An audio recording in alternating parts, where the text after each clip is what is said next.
Bonjour Boker Tov, j'espère que vous allez bien. Nous allons étudier ensemble un petit point sur la parashat Vayera. Révi, quatrième montée. Dans la quatrième montée, il y a plein d'événements. Je vais essayer de les faire très rapidement. Lot finalement se sauve avec sa femme et ses deux filles de la ville de Sodome Vamora. Il demande aux anges de lui permettre de trouver refuge dans une petite ville, dans la région qui s'appelle Tsoar. La femme de Lot se retourne, voit la destruction de la ville et elle se transforme en colonne de cèdre. Réfugié dans cette petite montagne, dans une grotte, Lot et ses deux filles, pour eux c'est la fin du monde. Les filles de Lot vont avoir une relation incestueuse avec leur père. De cette relation incestueuse va naître deux enfants, chez la plus grande et chez la plus jeune. Un qui sera l'origine du peuple des Moabim et l'autre qui sera l'origine du peuple des Ammonim. On revient chez Abraham. Abraham est obligé de quitter Elon et Mamré, les plaines de Mamré. Il se rend à Guérar.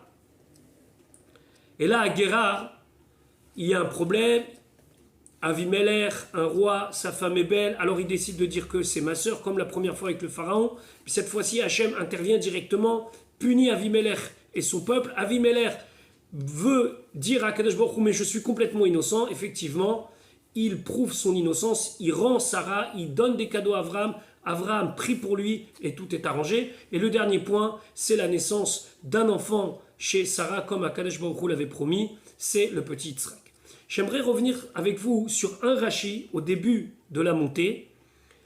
Lot est en train de dire à l'ange, s'il te plaît, laisse-moi trouver refuge dans la ville de Tsoar.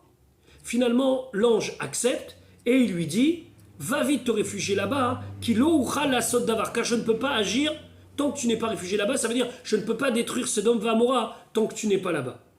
Rashi de dire, pourquoi ici il avoue une espèce de faiblesse, Rashi dit parce qu'il faut revenir sur la première fois où ils lui ont dit la destruction de la ville. Les anges lui ont dit, Ki mashritim anachnu, car nous allons détruire.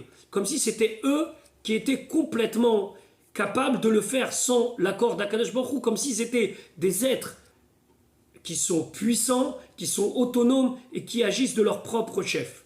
Ici, c'est une manière d'avouer une certaine faiblesse. Je ne peux pas agir. Donc, pour faire preuve d'humilité, la première fois, ils ont parlé comme s'ils étaient autonomes et ici, ils doivent dire non, on ne peut rien faire. Nous dépendons ici de toi et en général de Dieu. Le rabbi, dans un de ses discours, explique qu'un ange, c'est très difficile de croire qu'il a de l'orgueil. Un ange, par définition, il est complètement annulé à Akadosh Baruch Hu. Il n'a pas lui-même d'existence. Il n'est que divinité, il n'est que spiritualité. Comment ils ont pu tellement se tromper? Alors, quand ils ont dit « Mashritim anachnu », nous allons détruire, en vérité, ils ont inclus Dieu.